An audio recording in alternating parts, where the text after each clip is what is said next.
Waspada 1 Juni 2025. Kita sudah memasuki pertengahan tahun, teman-teman semuanya. Yang baru telat bayar ini harus waspada. Kenapa saya bilangin harus waspada? Angka macet pembayaran di pinjol itu terus meningkat. Ya, otomatis kinerja dari debt collector semakin berat. Debt collector akan ditekan untuk bekerja lebih keras lagi di lapangan, mau seperti apapun pihak pinjol tidak peduli. Yang jelas bagi pinjol adalah bagaimana caranya ya orang yang semula tidak mau bayar ini harus membayar. Apapun caranya akan diambil langkah-langkah, baik itu Anda ditekan untuk terjadi gali lubang tutup lubang ataupun Anda ditekan untuk menjual aset-aset yang ada gitu loh. Ini teman-teman semuanya harus hati-hati di tengah ekonomi yang seperti ini. Anda tahu kan, kita memasuki pertengahan tahun 2025. Ini tengah tahun loh. Ya, 6 bulan mau habis, 6 bulan mau kita lanjutkan untuk pergantian tahun. Otomatis disinilah target mulai ditetapkan untuk ke akhir tahun nanti. Kalau dari sini debt collector tidak memulai mengejar target itu, dia tidak akan mencapai di akhir tahun nanti. Makanya teman-teman semuanya hati-hati. Data yang dirilis OJK untuk yang terbaru adalah angka kredit macet pada pinjaman online pinjol memang sedang mengalami peningkatan. Data dari OJK menunjukkan bahwa nilai kredit macet di pinjol terus meningkat, baik dari segi nominal maupun rasio terhadap total pinjaman. Peningkatan ini dapat dipicu oleh berbagai faktor termasuk lonjakan permintaan pinjaman menjelang Hari Raya Idul Fitri kemarin dan peningkatan jumlah pengguna pinjol serta dampak PHK terhadap kemampuan masyarakat untuk melunasi hutang. OJK sudah tahu bahwasannya akan ada ketidakmampuan, ketidaksanggupan dari para nasabah untuk melanjutkan pembayaran. Ya, karena memang dampaknya kan mereka sudah tahu banyaknya di PHK dan segala macam. Apalagi sejak kepemimpinan Bapak Prabowo ini ekonomi makin merosot. Entah itu Bapak Prabowo sedang mengatur strategi yang mau seperti apa. Yang jelas kita merasakan dampak yang sangat signifikan. Ya. Dan di sini yang ditunjukkan data itu adalah data menunjukkan bahwa sekelompok peminjam berusia 19-34 tahun menjadi kelompok paling dominan dalam kasus kredit macet. Dampaknya adalah maraknya kasus PHK sepanjang tahun 2024 dan awal 2025. Juga turut berkontribusi terhadap peningkatan kredit macet karena hilangnya penghasilan masyarakat membuat mereka kesulitan untuk melunasi hutang pinjol. Sebenarnya kalau saya dibilangin dampaknya itu dari banyaknya di PHK dan segala macam, saya rasa ini tidak terlalu menjadi alasan ya. Yang menjadi alasan valid kalau menurut saya adalah tidak adanya tim analis dan kredit scoring yang jelas dari pihak penyelenggara. Karena dia tidak memperhatikan apa dampak nantinya kalau seseorang ini diberikan pinjaman. Sementara kan itu sudah ada dari LPIP ya, sebuah lembaga untuk pemberian gambaran data gitu loh. Ini orang track recordnya seperti apa dan segala macam gitu loh. Itu tidak dipraktekkan. Justru yang kita lihat hari ini adalah pihak pinjol mencairkan dana kepada nasabah itu karena ada patokan dari pinjol lain. Misalnya satu nasabah telah meminjam di pinjol A, kemungkinan pinjol B, pinjol C itu akan cair dengan mudah.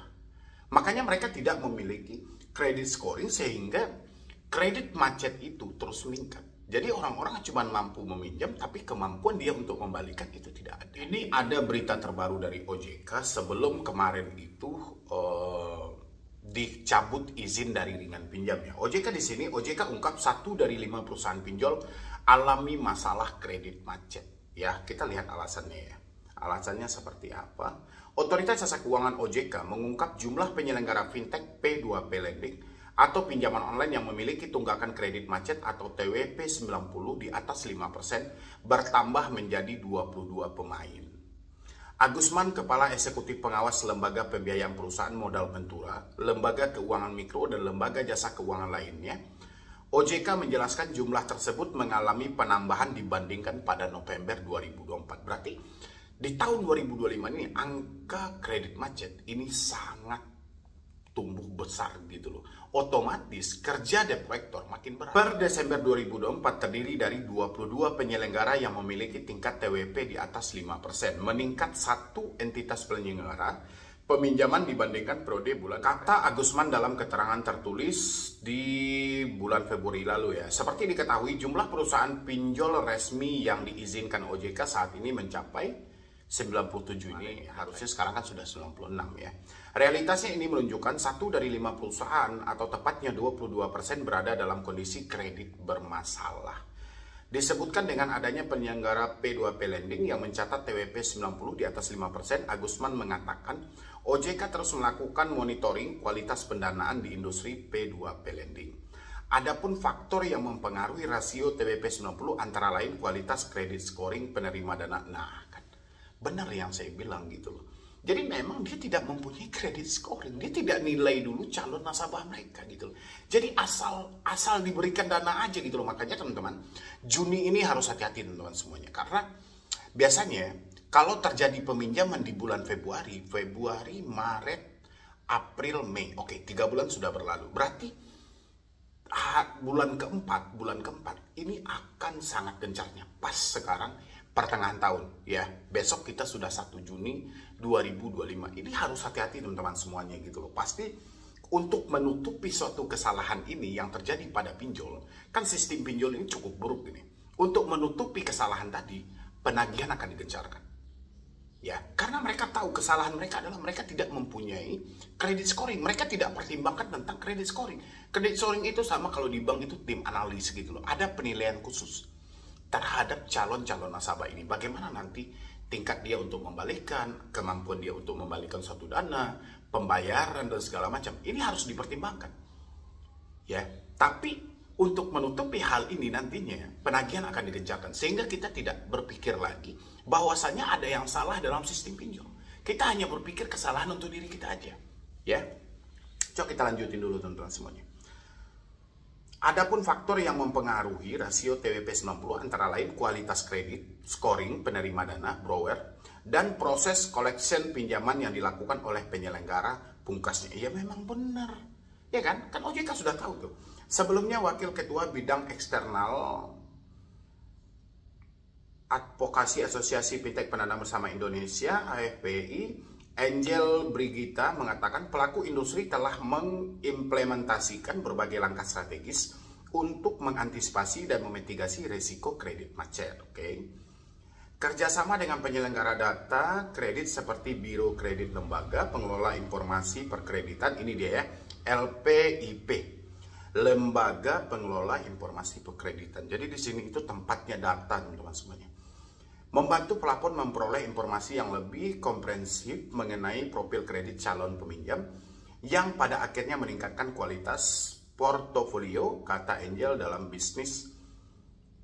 Oke, kalau memang dia mendapatkan data yang komprehensif ya mengenai profil kredit calon peminjam, harusnya tingkat kredit macet bisa diatasi dong. Tidak ada dong satu orang yang meminjam lebih dari 3 aplikasi. Kalau memang data ini benar dia dapatkan gitu loh. Apakah data ini hanya sebatas simbol atau apa gitu loh. Ya kalau memang, ini kan dibilang ini kredit, kerjasama dengan penyedia data kredit seperti Biro Kredit Lembaga Pengelola Informasi Perkreditan LPIP. Membantu platform memperoleh informasi yang lebih komprehensif mengenai profil kredit calon peminjam yang pada akhirnya meningkatkan kualitas portofolio. Ya, harusnya tidak ada dong. Kalau memang data ini benar-benar dibaca oleh pihak pinjol, diteliti dulu oleh pihak pinjol, tidak ada orang yang meminjam lebih dari 3 aplikasi. Karena aturan itu diterbitkan di akhir tahun 2023 dan berlaku sejak awal 2024. Ya, sementara data macet ini dikeluarkan Februari 2025. Selain itu, Angel menjelaskan penyelenggara P2P Lending juga memperketat analisis kredit dengan memanfaatkan teknologi dan machine learning yang mampu meningkatkan akuransi penilaian risiko peminjam. Dengan teknologi ini, platform P2P Lending dapat lebih selektif dalam menyaring calon peminjam. Dari sisi literasi, Angel menjelaskan penyelenggara P2P Lending juga memperkuat edukasi kepada masyarakat terkait pentingnya tanggung jawab dalam melunasi pinjaman, apalagi Afi menemukan banyak kampanye negatif, ajakan gagal bayar atau galbay marak beredar di media sosial. Oke, ini saya jawab ya. Kenapa marak ajakan ya kampanye? Karena mereka itu sudah lelah gitu loh. Mereka melapor kepada OJK, tanggapan nggak ada. Mereka melapor kepada asosiasi bertele-tele. Akhirnya mereka lari ke konten kreator. Mereka lari ke para edukasi. Edukasi mengambil sebuah kesimpulan karena besarnya bunga yang diterapkan. Dan orang yang masuk ke mereka ini benar-benar sudah tidak mampu. Sudah tidak sanggup. Mau tidak mau. Para edukator tadi, dia menyampaikan untuk berhenti bayar. Jangan lagi gali lubang tutup lubang. Ya, tujuannya bukan melarang penuh orang ini untuk membayar. Tidak. Karena dia tahu proses orang ini datang sama mereka itu dalam keadaan sudah tidak mampu dan tidak sanggup. Makanya daripada orang ini terdorong nantinya dia malah terjadi gali lubang tutup lubang, sehingga diambillah satu kesimpulan untuk berhenti bayar. Bukan dikampanyekan untuk gagal bayar, tidak gitu. Ngapain dikampanyekan untuk gagal bayar? Orang itu mencari satu solusi, dia jumpa dengan orang-orang yang memberikan edukasi di media sosial itu dalam keadaan dia sudah tidak mampu. Dalam keadaan dia sudah tidak sanggup gitu loh. Tapi terkadang ya itulah ya. Dari sisi literasi, Angel menjelaskan, penyelenggara P2P Lending juga memperkuat edukasi kepada masyarakat terkait pentingnya tanggung jawab dalam melunasi pinjaman. Oke. Ya.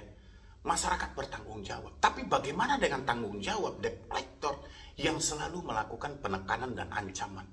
Bagaimana dengan debt collector yang selalu melakukan intimidasi? Apa tanggung jawab dari pihak pinjol? Kan di sini disampaikan gitu loh. Ya. Habis itu lagi disampaikan juga di sini, Angel menjelaskan penyelenggara P2P Lending juga memperkuat edukasi masyarakat terkait pentingnya tanggung jawab dalam melunasi pinjaman. Apalagi aplikasi Afi menemukan banyak kampanye negatif, ajakan gagal bayar atau galbay yang marak beredar di media sosial. Penguatan edukasi ini diharapkan dapat mencegah ajakan-ajakan gagal bayar yang kerap muncul di media sosial, memperbaiki kualitas kredit secara menyeluruh. Orang itu tidak akan terpengaruh kalau bunga, denda, dan tenor itu seimbang. Ya, ini bunga tidak sesuai dengan aturan yang ada. Aturan menyampaikan bunga 0, sekian persen. Fakta yang terjadi, bunga tidak sesuai dengan aturan. Ya, dalam iklan tenornya bisa dicicil sampai berapa kali. Begitu dia melakukan peminjaman, ini hanya sekali bayar dan berlaku 14 hari. Oke. Dan habis itu cara penagihan yang tidak beretika.